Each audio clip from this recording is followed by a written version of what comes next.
চট্টগ্রামের মানুষ সেই স্বাধীনতা পায় নাই।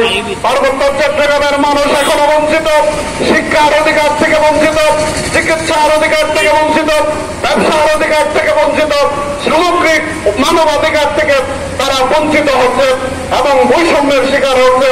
আমরা দেশের সচেতন মহলকে, সাংবাদিক মহলকে, বুদ্ধিজীবীকে বৈষম্য বিরোধী আন্দোলনের মাধ্যমে যে ইন্টারিম সরকার প্রতিষ্ঠিত হয়েছে সেই সরকারকে আমরা আহ্বান জানাতে চাই।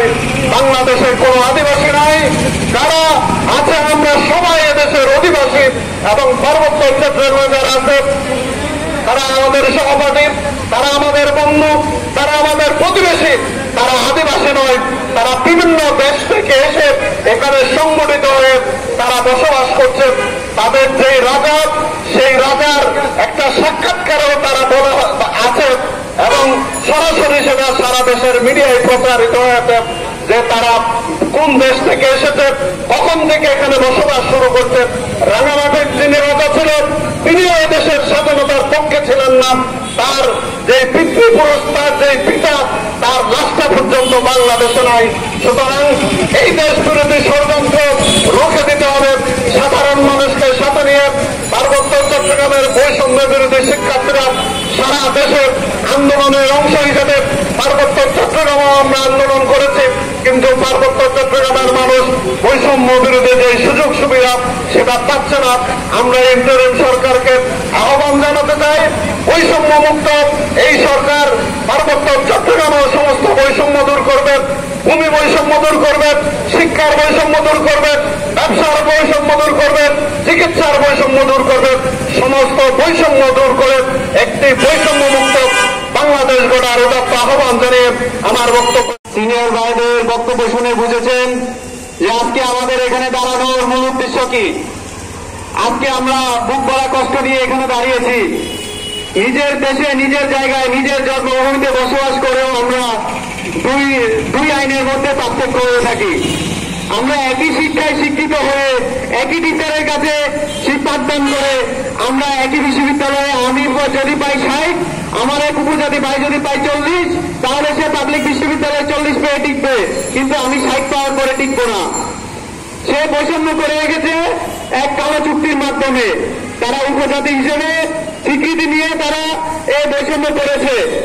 কিন্তু দুঃখের বিষয়, আজকে 25 থেকে আনুমানিক 20 থেকে 25 বছর পরে এসে সেই উপজাতি গোষ্ঠী আজকে তারা আদিবাসী দাবি করে। আমরা বাঙালিরা আদিবাসী দিনকে উদযাপন করতে পারি, কারণ আমরা বাঙালিরা 1000 বছর ধরে পার্বত্য অঞ্চলে এবং বাংলাদেশে বসবাস করে আসছি।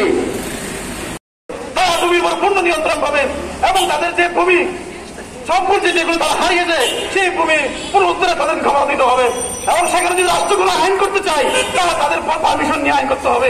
সুপ্রিয় ভাই বোন, আরো উল্লেখ আছে সেখানে সামরিক কার্যক্রম চলতে পারবে না, সেখানে আদিবাসী অস্তিত্ব থাকবে।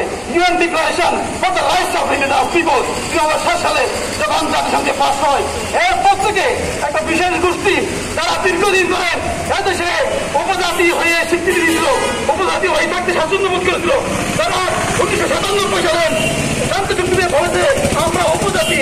তারা বাংলাদেশ সেবা পরিষদের আইন, বাংলাদেশ আঞ্চলিক পরিষদের আইন থেকে শুরু করে বাংলাদেশের সংবিধান সব জায়গায় বলা আছে তারা উপজাতি। দেবাশিস রায় নিজে 2007 সালে উপদেষ্টা থাকা অবস্থায়, সরকারের উপদেষ্টা থাকা অবস্থায় সে নিজে বলেছে যে তারা উপজাতি।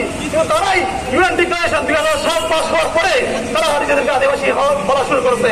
সুপ্রিয় ভাই বোন, এই আদিবাসী যারা আছেন পৃথিবীর বিভিন্ন দেশে জাতিসংঘ তাদেরকে বলেছেন সেখানে তারা নিজেদেরকে সেলফ ডিটারমিনেশন করতে পারবে, সেখানে কোনো সামরিক কার্যক্রম চলবে না, তাদের ভূমির উপর পূর্ণ নিয়ন্ত্রণ দিতে হবে।